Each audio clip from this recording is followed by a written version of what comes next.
Welcome to the City of Bettendorf Committee of the Whole meeting. Today is Monday, August 4th, 2025. The time is 5 p.m. Thank you all for being here. I'm Second Ward Alderman and Mayor Pro Tem Scott Nauman, and I'll be presiding over tonight's meeting as Mayor Gallagher is participating in a very sophisticated global pollution conference as a representative of the MRCTI. And we have two items to talk about tonight on the consent agenda. We'll start with consent C, approving the Quad City Regional Incident Management Assistance Team. Welcome Fire Chief Troy Sade to tell us about that. Troy, you have the floor. Yeah, thank you, Your Honor. Basically, this is a recap to the presentation that you've already been presented. In your packets tonight, you're going to find the resolution requesting permission to enter the agreement. The Quad City Regional Incident Management Assistant Team agreement itself. Moving forward, it's going to be IMAT for me, just so you know that. And then the 2080 agreement that is already in existence.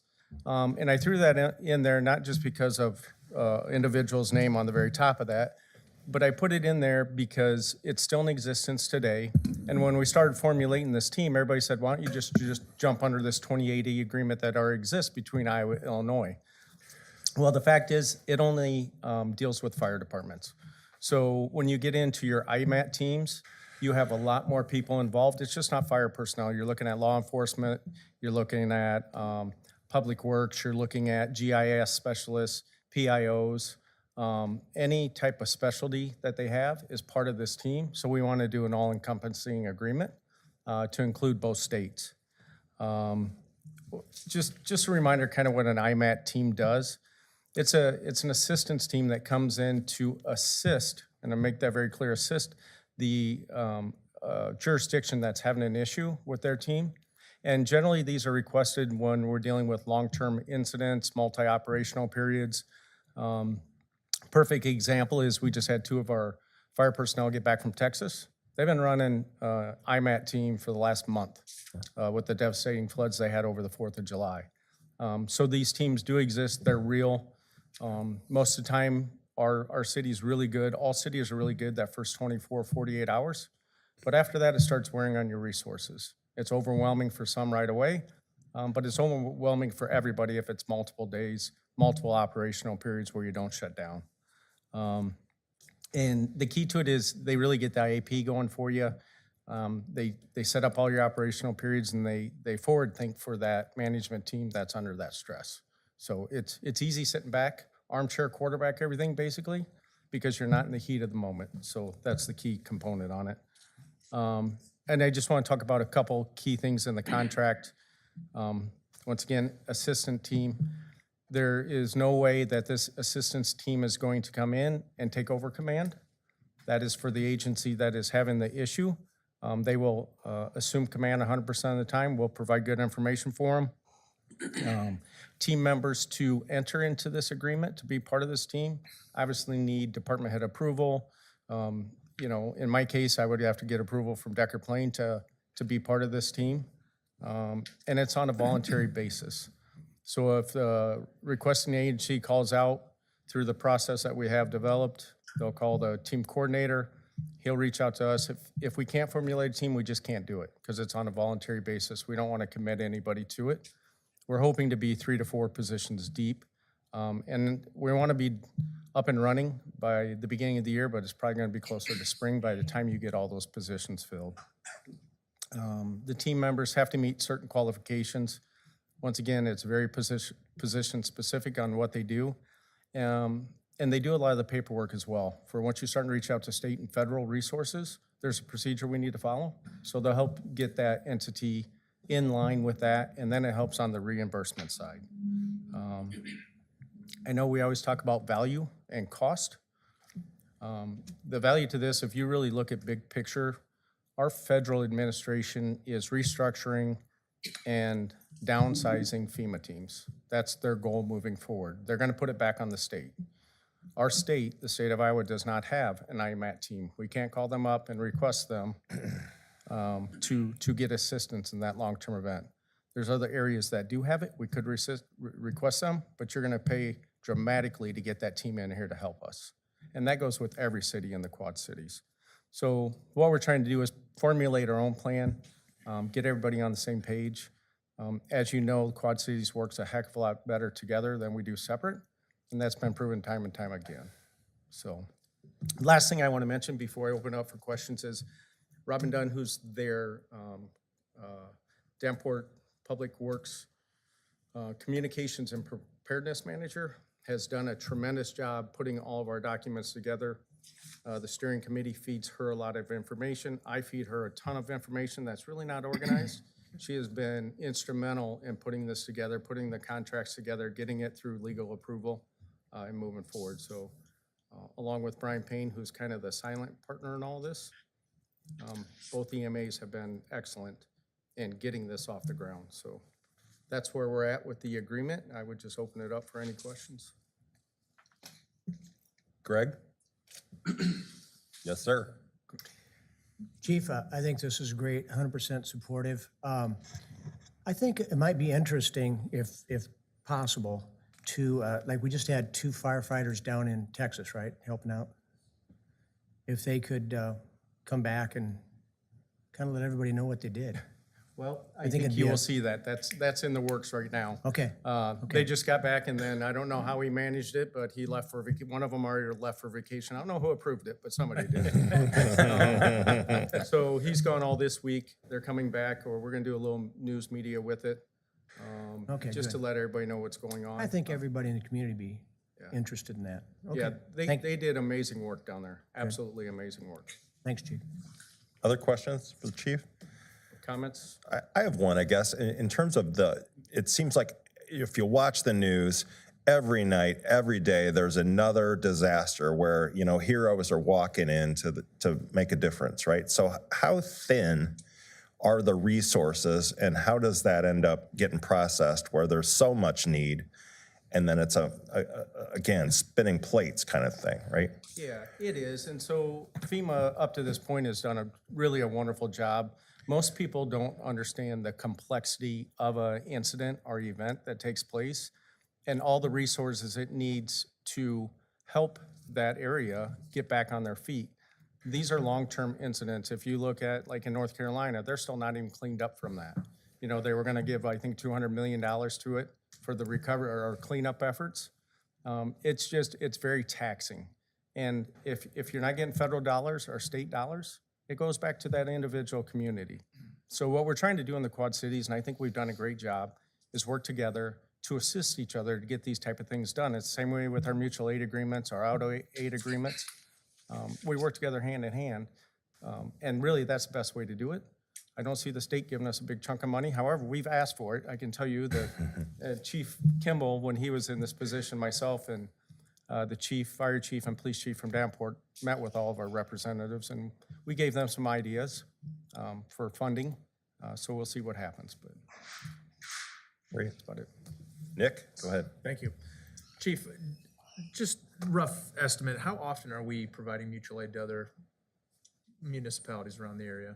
So last year, I think it was a pretty even split. So if you averaged the years between our auto aid agreement with Davenport and Bettendorf, don't quote me, I want to say it was 34 times. And that was the average for the last 3 years for each of us. So neither one is given 100 mutual aids one way and 0 the other. It all kind of equals out. And we just agreed, or did the auto aid agreement with the Claire, and I think you'll see that probably a handful of times, realistically 5 to 10 times a year. Very good. Thank you. Yep. Other comments? And I would just comment, Your Honor, that we don't confine this to police and fire. Fire probably is the strongest agency in terms of immediate response, but we respond to, and Davenport responds to us on the police side, and we respond, particularly in flood events. We were helping at Iowa American Water, providing sandbags for them because Davenport was busy with the flood control on the river, and we were able to provide those resources, and we were able to assist with Buffalo in their efforts. So it finds its way around the county, and certainly when we need help, we know that we have those assets at our disposal as well. So we're we're pleased to be partners in this, and we think the partnership is very mutual. Great, thank you. Other comments? Otherwise, I would entertain a motion to leave this on consent as item C for tomorrow. So moved. Second. We have a motion and a second. Any discussion? All right, all those in favor? Aye. Any opposed? All right, that sails through, so that will remain on consent agenda for tomorrow. The next item is consent L. It's a site development plan for our proposed Highland Ridge 4th edition. We welcome Community Development Director Mark Hunt to tell us about that one. Thanks, Your Good Honor. evening. Good evening. Give me just 1 second to throw a slide deck at you.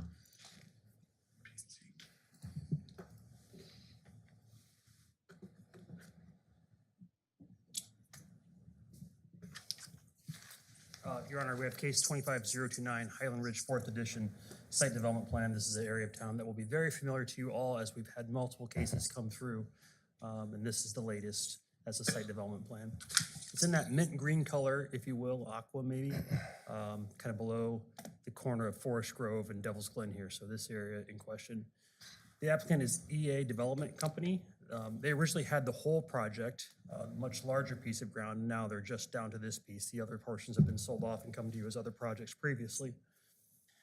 Lots 2 to 39 and outlots A and B were in Highland Ridge 1st Edition. Those are being replatted into just one outlot, and they'll have 41 townhomes, which I'll give you some better information on that here in a second.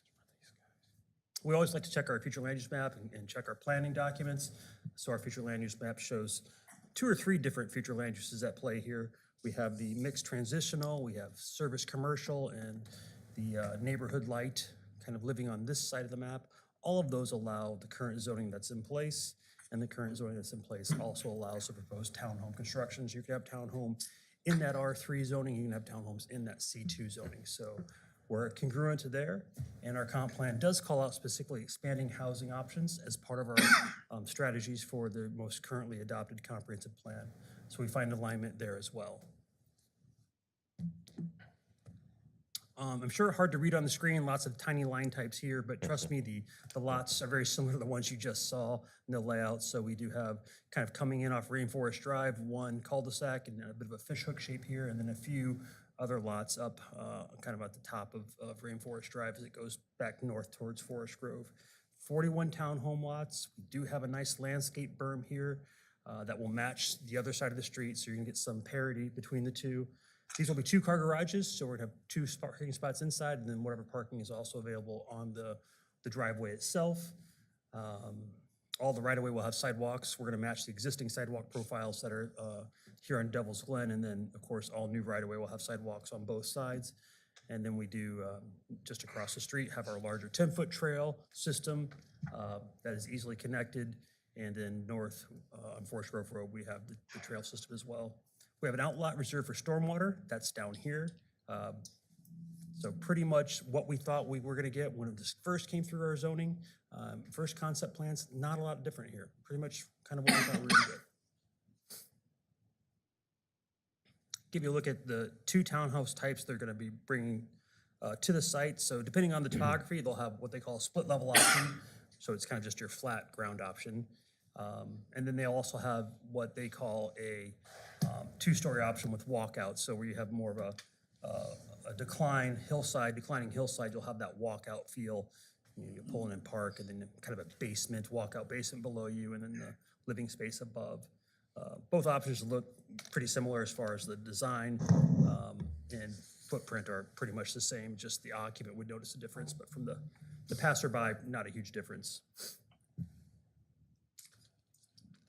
When this went through planning and zoning, we did have some concerns on the landscape plan. Wanted to see that brought up to a little higher level. They did that. Hard to see on the map here, but you have roughly 85, 86 tree factors required. They're at least 90 right now, and a pretty robust tree selection and quantity as well, as far as the size of the trees. So we think it's gonna look like a good looking lot.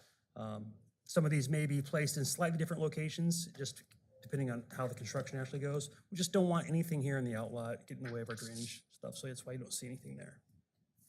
And I did mention that landscape berm along Devil's Glen Road, so you'll have that 3-to-1 slope, probably some type of no-mow or low-mow grass, and then a few trees planted along that as well. We have a positive staff report that's been published and included in your packet today. The Planning and Zoning Commission also recommended approval. At the July 16th meeting, we did have some questions about landscaping and hydrant locations at that meeting. They've answered those questions for us, and we believe those answers are appropriate and ready to move forward. I'd be happy to answer your questions. Greg Jager. Thank you, Your Honor. Mark, I saw P and Z gave it a unanimous approval subject to the comments that you've addressed. Have we received any citizen comments on this either way? I don't believe so. It was lightly attended at the Planning and Zoning Commission, and it would be in the record of PNC, but I don't recall one. Okay, I didn't see anything in the minutes, so, okay, thank you. Thank you, Your Honor. You bet. Jerry? Thank you, Your Honor. I noticed that the plans have a sidewalk along the outlet, which is good. Do we have a provision to make sure that that's constructed in a reasonable amount of time? I think that's a great question, and we do not have a policy yet on that. That's something we want to, excuse me, I'm struggling with my allergies. That's something we want to address at goal setting, I think. And we're doing some analysis right now, and so you really teed this up for me, and I really want to show you at perhaps another meeting some of the analysis we've done on sidewalk gaps and maybe how the city wants to approach those going forward. In fact, our intern is in the back right now, so she's probably tingling with anticipation.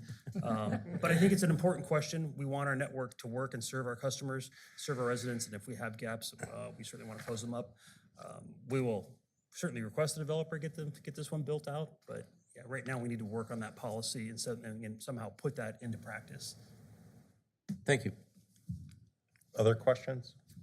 Mr. Adamson. Thank you, Your Honor.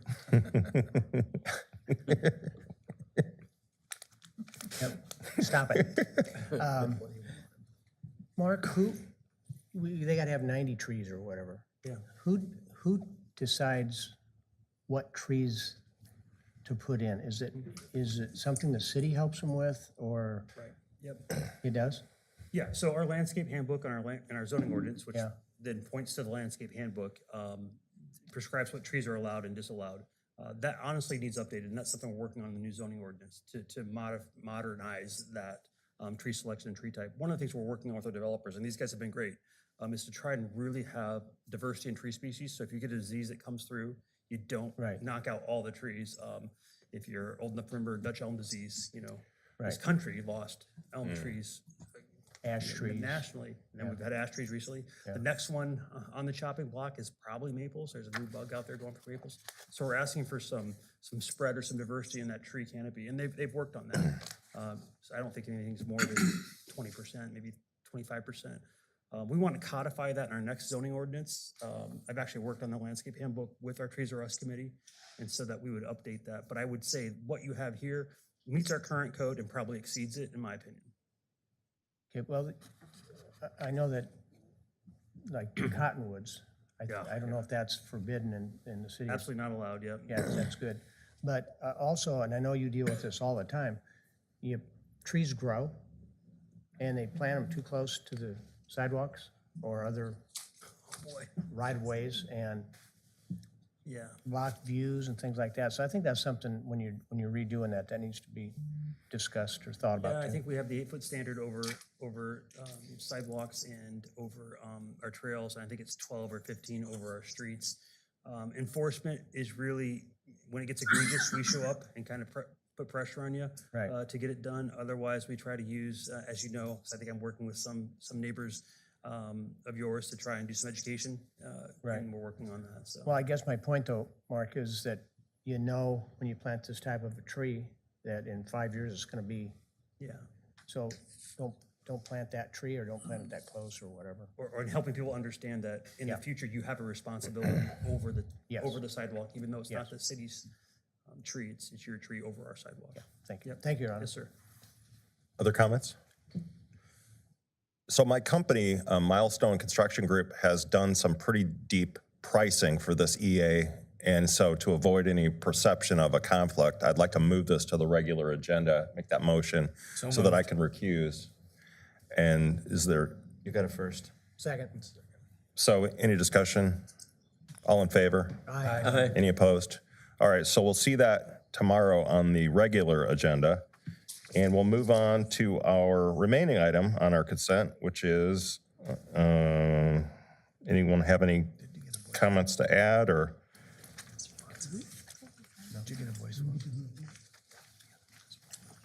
We just need to move the. We had a motion in a second. I don't know that did we get an all eye on that? No. Once you get a. I believe. Well, aye on moving On to the- the regular agenda. Yes. So, all right, so You had a first and a second to move it I to the think we regular. did. We all voted, right? No. So all in favor of moving that to the consent agenda? Aye. Any opposed? Thank you. So that will be on tomorrow's agenda. And then we need to move for the rest of the items that are on consent, right? Correct. There's any discussion on that, Your Honor? Any discussion on other items on the agenda? Yeah, that'd be great. So K and L. Okay, and L. I guess not. I didn't see that one. So we have to move K and L, just for clarification. You need me to amend my motion? I guess we do. I'll amend my motion to include both. Second. All right. All in favor of K and L being moved? Aye. Aye. Any? It's like we're making it up on the spot. What do you guys want to do now? How about the rest of the consent agenda? So moved. Is there a second? Second. All right. Any discussion on the remaining consent agenda? All right. All those in favor? Aye. Any opposed? Thank you, Lord. All right. Anything else to be added? If not, we'll move on to the presentation from our city engineer, Brent Morlock, on the contract for the Gateway Pedestrian Bridge. Thank you, Your Honor. I'm sure you guys are sick of seeing me up here talking about our Never. favorite project. Never. So I have presented most of this information to you already, so I'll try to keep it pretty brief, but I just wanted to go over the couple revisions that I've proposed to help bridge the funding deficit that we have currently in the project. As I've stated, and as you can see in the council letter, a little over $1 million. That it does include a $200,000 contingency, so it's a little closer to 800,000, but we know something's gonna come up on a project of this size. So at the second meeting in July, we had talked about several options. Several of you had made suggestions for us to go back and look at trying to find some cost savings, so not deferments necessarily, cost savings specifically, and we wanted to look in this area. The I-80 and Middle Road city funded, as we're calling it right now, that budget that's a $2 million budget that's in the CIP, related to our share of several items that are part of the I-80 and Middle Road project. Specifically, there was a couple items in there that we thought we could take a look at. The first one that came in right off the bat, I think to all of our minds, was could we shorten the recreational trail that is planned on the east side of Middle Road? The project currently, as it stands, the I-80 and Middle Road interchange is out for bids right now. The original plans called for taking that trail from right about ORA, so where we currently leave off as part of the bridge project, and taking that all the way to the north limits of the project. That's about 1,000 foot shy of Indiana. The thought had been originally is it's never going to get any cheaper than when you have a contractor out there doing the work. Let's look at that. Knowing that we need to find some savings out there, what I had proposed is we would get that trail at least through the interchange itself. So basically we would stop at that north set of ramps, and then we could pick that up very easily when we see a development come on that north side.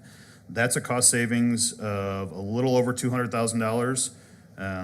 It goes from $480,000 to $215,000 right there. We also looked at the street lighting budget that's out there, proposing to leave that as is, at least until we see those bid numbers. So that project will bid later this month, and we'll have firm numbers from the DOT. So we may have some cost savings baked right in there if those numbers come in better than what we're expecting. There was also a sanitary sewer extension that was lumped in there. So we're gonna stub sewer under Middle Road, just north of the Spencer Creek box culvert that exists right now. They have to completely replace that culvert as part of the project. So since they'll already have that open cut, we're gonna go ahead and drop in our sewer at the plan grades with a manhole on either side. So that way, when we continue that extension of the 24-inch that we're building right now, we can tie right in at that manhole, tie right in, we'd never have to disturb Middle Road. That was included in that $2 million budget that obviously is being funded with GO money.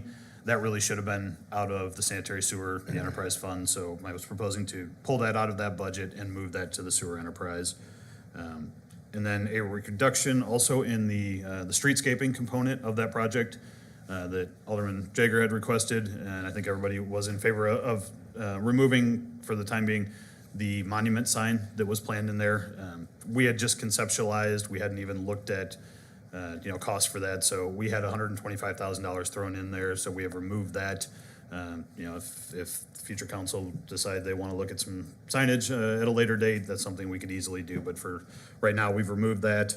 And then also, much smaller amount, but a $40,000, there's a decorative bench and light fixture that was part of the plans that 5 out of the 6 bidders bid at about $8,000, and this particular bid was $40,000 from our contractor. It's something that does not need to be done. It was an aesthetic element, so we're proposing to pull that. Now we are awarding everything as is, but we will pull that line item out when we actually get to construction. So that's a savings of just under $530,000. Gets you about half of what we're looking for. And then the other item that we had talked about was the postponement of the Kimberly Road resurfacing project 1 year. As we've talked about, we need to do that in coordination with Davenport since it is half the road. I've actually spoken with their CIP manager. They are looking to do that, but want to try to figure out with us where to put it, and they did not have it programmed in the coming years, so we were going to have to defer it as is, so we would move that back another year. So that gets you approximately $930,000. The additional $100,000 would come from existing fund balances. Do we have any questions on that? So, Your Honor, just to clarify, we actually will be removing the Kimberly Road to the unfunded category. Correct, thank you. And then we'll come back to you when and if that project comes Future forward. consideration, correct. And we'll either have to remove something else, but for the time being, that project will get moved into an unfunded category. Thank you. That will give us the other roughly 400,000. 400,000, yep. Thank you, Brent. Does any council member have questions? Councilmember Jager. Less questions, Your Honor, more comments, if thank you. indulge me. At the start of this process, the concern was the bridge was too expensive at $14.5. Today, we're still going to approve the bridge at $14.5. I'm going to vote in favor of that, even though initially I was opposed, and I want to take a moment to explain why. So I appreciate your indulgence, Your Honor. First, the largest factor for me is the fact that we found costs elsewhere that we can not only defer, but actually, as the administrator just said, pull off of the CIP plan. If the cost of eggs get to be too expensive and you still want the eggs, you look to cut something else out. And I think that's what staff has helped us to do. I'm appreciative for that. I also understand that should there be overages, and there very well may be from this point, we will be looking at general fund monies to try and offset some of those overages, and that will end up coming in front of the council, or at least the council will be made aware of it, so that we can keep our finger on this project moving forward. And I appreciate staff's doing that. But there are other reasons why this should be supported as well. Not the least of which is that we're under a contract and obligation to build a bridge. When the developer came to us and put this whole project together, we agreed that we were going to pay for a bridge. And much as there may be reasons why we'd consider not doing it, the long and the short of it is I believe the city should honor its word. And if we agreed to do something, I think we should do it. So I find that tipping the scales as well. And then, Your Honor, there are also legitimate public safety concerns. I know staff has had at least 3 television interviews over the last 3 weeks where they have stressed the importance of having a bridge for public safety concerns. And I don't take that lightly. If staff is telling us there's an issue, that's something that I would listen to. So even though, Your Honor, I might personally, if I were in king of the world, maybe I would look at this differently. when we talk about what we've done to try and manage the cost and the concerns that are addressed by staff, I think this is probably the right thing to do. I also recall, I was staff at the time that the city put in its riverfront recreation trail. And the amount of money we paid for each property owner to give the city an easement so that we could put in a riverfront bike trail or rec trail seemed to me at the time to be a very large number. But our city administrator at the time said to me, Greg, says, it's an amenity that the people will use, and 10 years from now, nobody's going to ask a question about what it costs. And he was right. I've never had anybody ask me how much that riverfront rec trail has cost, but people use it all the time. So with deference to the institutional knowledge of the city administrator, I'm going to believe that even though this is an expensive bridge, that at some point, some people in the community will say, that was a good idea. And I appreciate that staff has found a way to fund the overage. I think this is ultimately a good solution. And as I say, I will vote in favor of it. Thank you, Your Honor. Thank you. Frank? Thank you, Your Honor. I'd just like to congratulate you, Brent, and your staff for the hard work you put into this. Thank you. It looks like, oh, it's just a bridge, but there's a lot more to it than that. And I know you guys have put in tireless time and effort in getting this ready for council to vote on it. Thank you, sir. Thank you. Now comes the fun part of building it. Councilmember Adamson? Thank you. One quick question. I know we removed the welcome monument or whatever you want to call it. Was that going to be lighted? That would have been. Is it still going to be stubbed? Yes, we'll have conduit stubbed Okay, to those all right. locations. I And wanna we'll have tear it it up. running I wanna both, tear it up later. both sides of Middle Road. Yeah, thank you. Thank you, Your Honor. Jerry? Thank you, Your Honor. I also have similar thoughts to Councilman Jager, and that I find this bridge to be very expensive, much more expensive than we initially estimated a couple of years ago. But at the same time, it is part of the development agreement. And I think the development agreement is the starting point for this. Without that development agreement, however, that area out there may still be a cornfield. And with all of the development that is going on, this was part of the incentive to spur that development. And with the development that's going on, we are generating a lot of money to the city. We're getting sales tax, we're getting debt service, property tax, and we are also getting operational property tax because our development agreement did not give 100% back to the developer. I think the developer's only getting, what, 75%? Correct. So 25% is coming to us. With the development, with those multi-million-dollar projects we have out there, we're generating quite a bit of money. And my understanding is that the amount of money we're generating will offset the majority of the cost of this bridge. If I got that right from the finance director, that the majority will, so if it was still a cornfield, we wouldn't have this money anyhow. The second consideration is this money is not money that we can use for other projects. For example, you know, we've got the police station coming up. We can't use this money for the police station. You know, with government, we've got our money in different colors. You know, I know there was a commercial on TV a couple of years ago about orange money and green money and whatever. Well, this is similar, that government money is in different pots, and we have restrictions on using it. So that's another consideration. So I'm like Greg, that I'm going to vote yes on it, just because that's the best solution for the city.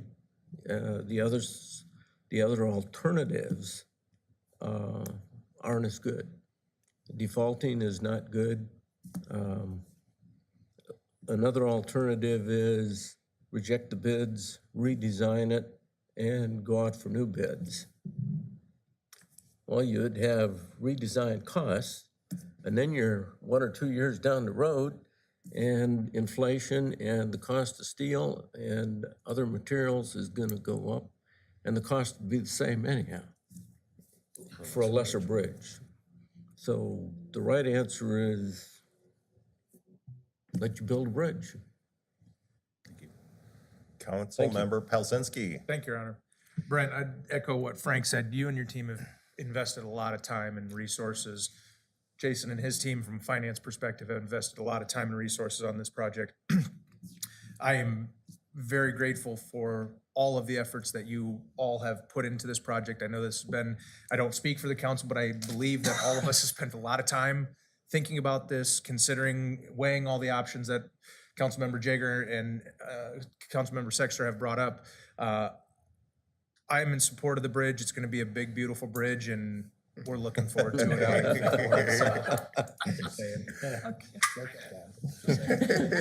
it. Angie, you can use that later. Others?